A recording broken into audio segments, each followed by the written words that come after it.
Dominique Volton est directeur de recherche à l'Institut des sciences de la communication, au CNRS. Depuis 20 ans, il a publié une vingtaine d'ouvrages sur la télévision, Internet, la communication politique et publique. Comment communiquer, avec quelle technique et pour créer quelle société? Le 18 juin, Dominique Volton est à Clermont-Ferrand et intervient comme expert à l'Université européenne de l'accueil des nouvelles populations. Alors moi j'ai envie de dire que le cœur de la communication publique, ça reste les hommes. Il ne faut jamais l'oublier. Les hommes, c'est quoi? C'est les élus. Parce que mine de rien, c'est quand même eux qui représentent une région. Les élus, donc tous les élus. C'est aussi les entreprises. Parce que c'est une région qui a une très forte tradition économique. Les entreprises, l'agriculture, etc. Donc autrement dit, montrer que c'est un tissu économique seul qui vit. Quant aux techniques, ne jamais oublier la radio. C'est de loin la technique la plus simple et la plus chaleureuse parce que c'est la voix. Alors, utiliser les nouvelles technologies, le web, les forums, bien sûr, mais ne pas se tromper, il n'y a qu'une classe d'âge qui l'utilise pas les autres. Ça privilégie la jeunesse très bien, mais il y a les autres aussi. Et puis, il faut éviter que ce soit une espèce de coupure ville-campagne. Donc, j'ai envie de dire, il faut un panachage de tout ça, sans oublier, en fait, des événements comme sont les foires, les fêtes. C'est-à-dire, je crois qu'il faut dire, cette région, c'est le centre de la France, c'est le cœur de l'histoire française. Et c'est vrai qu'entre ça et Vierzon, si je puis dire, qui est pas très loin, c'est quand même vraiment un des cœurs d'histoire politique, culturelle de l'histoire de la Royauté. Donc par conséquent, il faut le dire et il faut montrer, je crois, toutes les filiations historiques qui sont à la fois dans l'agriculture, dans la nature et puis dans les industries. Et donc dire, écoutez, vous arrivez là, ben voilà, ce qu'il y a en bien et en mal, en force et en faiblesse, et d'une certaine manière, en n'oubliant jamais que tout ça est dans un écrin de nature qui est quand même... si je puis dire, la communication, elle est autant dans l'accueil des commerçants, des politiques, des entreprises, qu'elle est dans les technologies. Parce que si vous voulez, si vous avez des technologies qui vous vantent énormément la région, avec des beaux films, mais quand derrière, il n'y a pas les rapports humains et les rapports sociaux, les gens ne sont pas idiots, ils sont pas idiots, ils nous cassent les pieds, c'est de la pub. Et si vous voulez, la différence entre la com et la pub c'est très utile. Ça consiste à... Mais tout le monde sait qu'un message, c'est de la pub. On vous vend un produit. La com, c'est que quelque part, on prend au sérieux le récepteur et qu'on lui dit pas n'importe quoi. On dit pas n'importe quoi dans la pub, bien sûr. Mais disons que la pub, on sait que c'est un message court, un peu, qui attrape. La communication, c'est je vous prends à témoin, donc ça oblige à traiter tous les aspects de la réalité, les aspects positifs comme les aspects négatifs, mais à ne pas réduire la com à de la pub, voilà. Est-ce qu'il y aurait un canal qui serait un peu plus pertinent qu'un autre, par exemple l'outil web ou l'outil Internet? Les limites, c'est que tout le monde veut s'exprimer sur le web, parce que c'est la force principale de ces nouvelles technologies, c'est qu'elles facilitent l'expression. Ceci, les radios locales et régionales le permettent aussi, mais bon, il y a cette idée de la modernité. Par contre, le handicap, c'est clair, et on a vu la même chose sur les radios libres autrefois, c'est qu'au bout d'un moment, les gens ont assez de s'exprimer, parce que tout le monde raconte plus ou moins la même chose. Même si aujourd'hui on répond plus facilement avec Internet, ça ne suffit pas. Et ce qu'il faut, c'est passer à l'acte. Donc c'est pourquoi ça, j'ai envie de dire, il faut compléter cette technique de communication par ce qu'on appelle du relationnel, c'est-à-dire des moments où les gens se rendent compte, mais même les pots de l'amitié, les jeux, c'est très important, le sport, de telle sorte qu'il y ait une espèce d'équilibre entre l'usage de nouvelles technologies et la politique traditionnelle d'accueil. Autrement dit, on pourrait penser aujourd'hui que les politiques traditionnelles d'accueil, c'est plus à la mode, mais si, c'est toujours à la mode.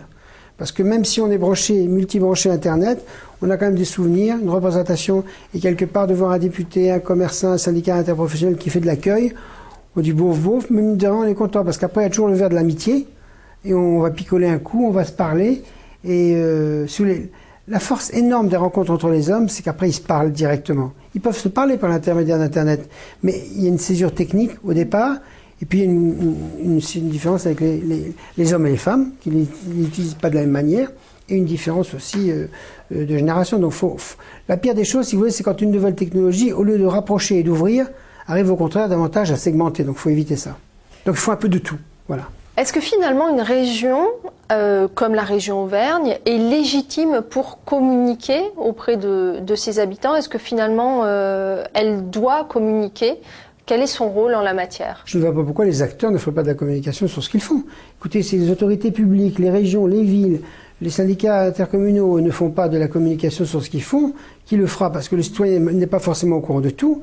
Ce que je dis souvent aux élus locaux et régionaux, expliquez bien ce que vous voulez faire sur 5, 10, 15 ans. Parce que naturellement, vous ne verrez pas la plupart d'entre vous les résultats de cette politique, mais ça redonne aux citoyens le sentiment que la politique c'est du long terme, que c'est pas évident, que ça coûte cher, qu'il faut des plans. Et d'une certaine manière, ces plans sont une forme de revalorisation. Donc moi, je pense qu'il n'y a rien, il n'y a aucun inconvénient à ce que l'élite d'une région participe à la communication sur sa région. Il ne faut pas qu'elle mente non plus. Et de temps en temps, je pense qu'il mieux vaut reconnaître une faute, une erreur, un manque, plutôt que de le masquer. Et je crois que de temps en temps, on se grandit dans une communication quand on reconnaît ses limites ou ses échecs. Dominique Bolton, un homme politique auvergnat, disait, en parlant de la presse institutionnelle, on ne nous lit pas, et quand on nous lit, on ne nous croit pas. Oui, mais c'est pas grave, c'est comme la télé. Tout le monde la regarde, tout le monde l'écoute, personne n'est jamais d'accord avec ce qui se passe à la télé. Mais ça fait un lien social. Autrement dit, c'est compliqué la manière dont un homme communique, un homme ou une femme, c'est qu'il prend plein d'éléments de la réalité. Naturellement, il en fait ce qu'il en veut. C'est pas parce que vous regardez la télé que vous adhérez à ce que la télé vous dit. Hein. Contrairement à ce que disent les gens, on n'est pas du tout passif devant la télé ni la radio. On est aussi actif que devant un clavier. Donc les gens prennent, comme on dit, ils en prennent, ils en laissent. Et donc par conséquent, bien sûr, mieux vaut tirer vers le haut que vers le bas. Mais penser que le public est indifférent à ce qu'on lui montre, non. Je pense que cette communication institutionnelle et publique, elle a aussi pour vocation de mobiliser les arrivants. Et de leur dire, vous n'êtes pas là uniquement dans un bel écran de nature, vous êtes quand même dans un endroit où on a besoin de vous, la France change de génération, voilà. Et vous êtes une région absolument centrale, pas du tout déshéritée, avec d'énormes ressources naturelles, une tradition politique, économique, agricole extraordinaire. À vous de la faire vivre. Moi, j'ai presque envie de dire, je serais un élu d'un certain âge, je dirais, écoutez, je vous tends le relais. À vous. On a fait ce qu'on a pu, on a réussi ça, on a raté ça, à vous. Et en tant qu'élu responsable, je vois dans les 10 ans 3-4 changements importants, mais vous pouvez m'en proposer d'autres. Quelque chose qui établit tout de suite de la relation. Quelle est la pertinence de l'outil web et notamment de la web télévision dans le domaine de la communication publique? Est-ce que c'est un outil pertinent et efficace qui permettrait mieux qu'un autre, par exemple, de combler cette sorte d'éloignement du citoyen de ces institutions locales? Avec l'arrivée de la radio libre dans les années 80 et des télévisions communautaires, on a dit c'est formidable, elles vont permettre la communication que ne permettent pas les relations entre les hommes par les syndicats, les partis. Oui, parce qu'au bout d'un moment, tout beau, tout neuf. Mais au bout d'un moment, si vous voulez, et c'est ça le génie de la radio et de la télévision, et même d'Internet, c'est qu'en définitive, on veut bien participer à tout, mais de chez soi, de manière complètement indépendante. On n'a pas envie forcément d'être branché. Donc, d'une certaine manière, ce que j'ai envie de dire, c'est que on peut inventer des formes participatives par radio, télévision interposée, mais il ne faut pas que ça se fasse au détriment de la politique. Autrement dit, il faut les deux. Voilà. Et je pense que dans un moment où en Europe, on a besoin de revaloriser les politiques, qui globalement font un boulot formidable, je pense que c'est important de mettre en parallèle l'action des politiques et l'action de tous les autres syndicats, les associations, la culture, de telle sorte qu'on voit bien que c'est vraiment pas évident de faire de la politique.